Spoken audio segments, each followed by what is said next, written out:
Hello, my name is Fenna. Welcome to my channel. Limerence. Can limerence evolve in a long-lasting kind of love? And of course, limerence is a term that we use to describe an intense and often obsessive romantic attraction towards another person. It often feels like this all-consuming love, and it can be exciting but also very exhausting after a while. And when we fall in love, we all experience what we call the early stage of limerence. I call it the normal innocent limerence. But when you cannot form a pair, or there are mismatches or obstacles preventing you from forming a secure pair, a bond that your nerve system feels relaxed in, the limerence might become disruptive and evolve in this unhealthy, obsessive kind of attraction. And affairs and love interests that begin with limerence often fail to make the transition into a long-lasting partnership. And in this video, I'm going to explain to you why. Jumping right in, I'll give you 6 reasons. And since the main ingredients of limerence is hope, I get this question a lot. Fenna, can my limerence turn into love, and can me and the other person be together if we would remove all the obstacles? Now, of course, I'm sure it did happen. In fact, I know 1 or 2 people where this happened. I'm sure that it did happen that limerence can transit into this long-lasting relationship. But the overall question is no. That's very unlikely. Only 5% of affairs lead to marriage, and 75% of that end up in divorce. And the reason is because limerence is not a sustainable basis for a relationship, even though it feels like that. I'm going to give you 6 reasons. And reason number 1 is because people in limerence idolize, not a little, but a lot, the object of their love, of affection. We call them limerent objects for a reason. We make them larger than life. They are half gods, half goddesses, and we put them on a pedestal so high.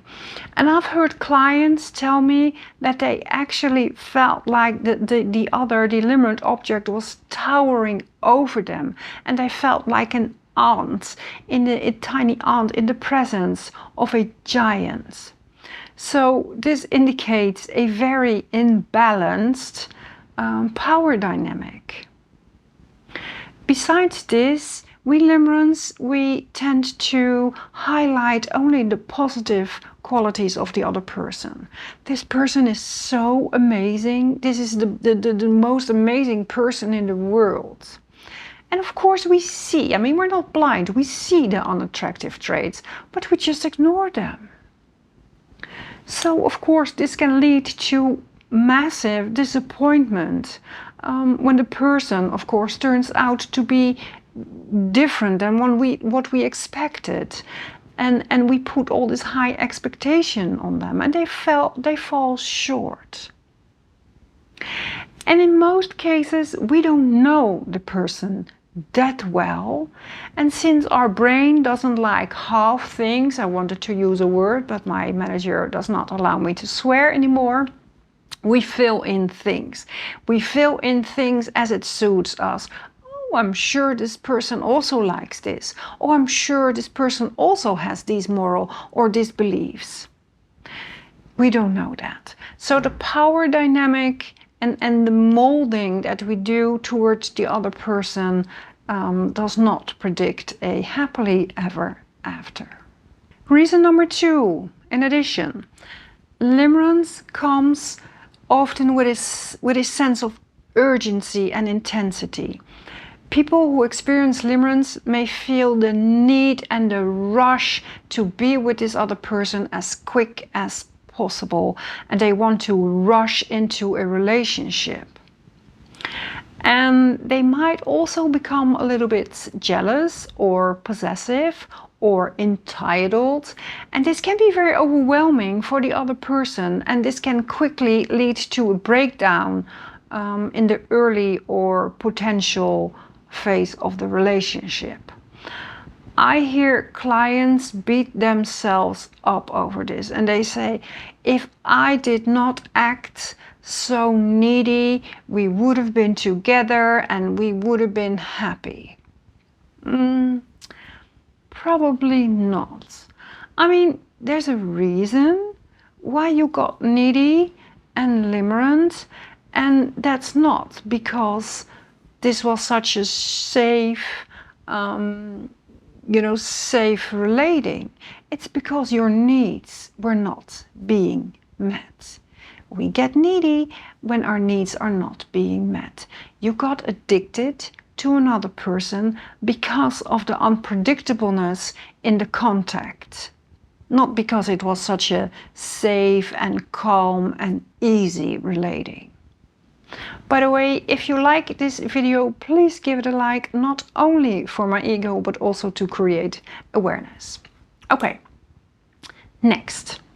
Another factor that makes affairs based on limerence or romance based on limerence difficult to sustain is the fact that they are often rooted in chaos, in pain, in secrecy, and sometimes even in deception. And this often creates a sense of guilt and shame, which can erode the trust and intimacy, which is of course necessary for a long-lasting partnership. I've heard limerence say, I've seen what the other person is capable of. Who's saying that this is not going to happen to me when two people were having an affair? Who says that this is not going to happen to me? So entering a relationship that started with chaos and pain and lies, of course, does not build up a lot of trust.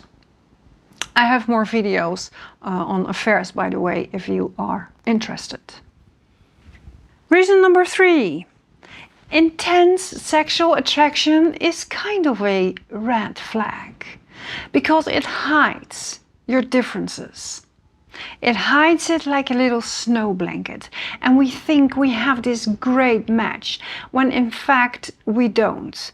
We just find the other person crazy attractive, and sometimes the bond is created on insane sexual attraction because when we are close to the other person, and I mean physically close, it's the only way to feel safe and truly connected with this person.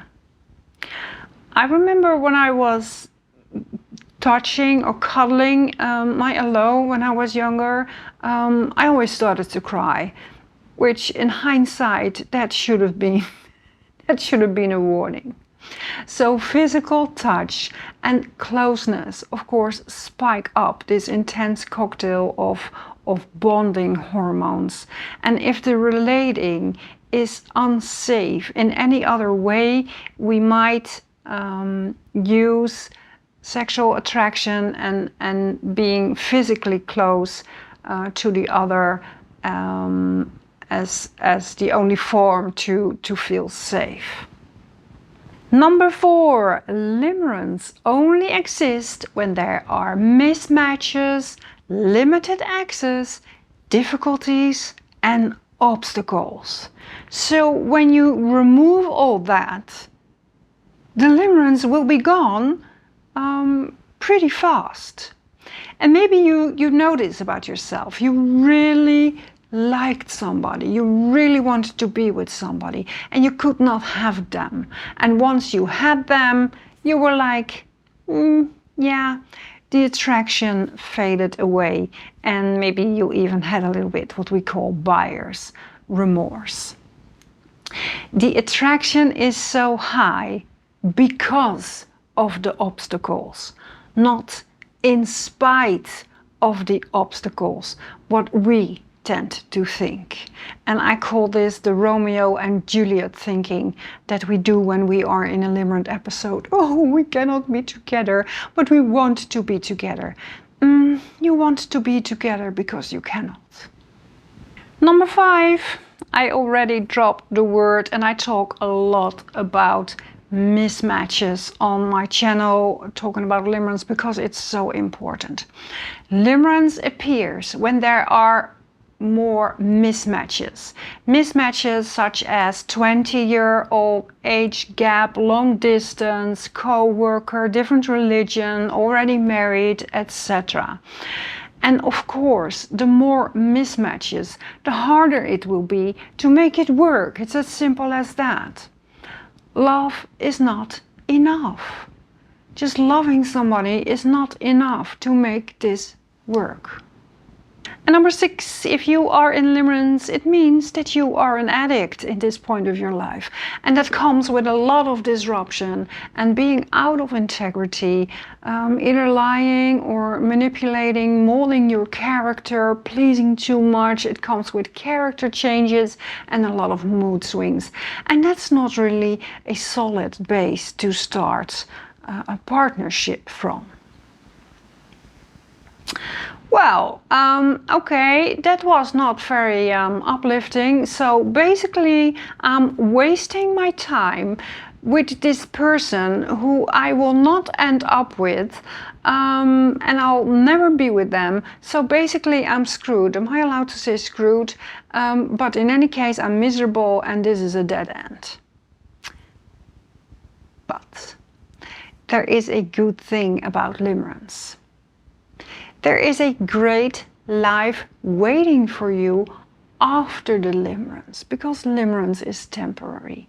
And there's a great life without this person, without this weird relating, without this stress.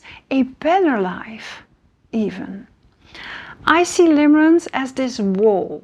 And in the beginning, we seriously think that we can only be happy with this other person, despite of the stress. And after a while, that means when you are in no contact for a longer period of time and your hormones start to regulate, the wall slowly comes down and you see this beautiful garden behind the wall. And you don't want the wall anymore because you're curious to see what's behind the wall. You want to see more of the garden. You see flowers and grass, and you see doors, and you see lovers, and you see opportunity that you didn't know that was there anymore. And you see this garden instead of this boring dead end wall. So yes, there is light at the end of a limerence tunnel. When you don't end up with this person, your life is not over. It's only improving. If you want my help in one-on-one coaching, please send me an email. And for now, I want to thank you for watching this video, and I hope to see you in another video. Bye!